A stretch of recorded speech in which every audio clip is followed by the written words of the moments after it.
Assalamualaikum warahmatullahi wabarakatuh. Salam sejahtera, salam perpaduan. Saya Fahmi Fadil, Menteri Komunikasi dan Digital, Perangkap Ahli Parlimen Lembah Pantai.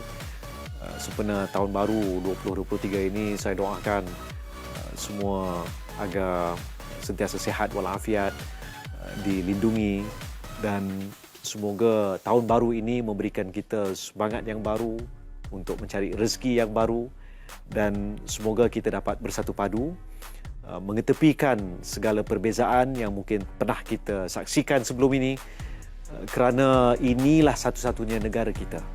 Marilah kita berusaha untuk bersama-sama menjaganya untuk generasi yang akan datang, untuk mereka yang akan datang selepas kita. Ini negara kita, ini masa depan kita. Marilah kita jaganya dengan baik, insya-Allah. Jadi kepada semua, saya doakan selamat, sihat walafiat, selamat menyambut Tahun Baru 2023.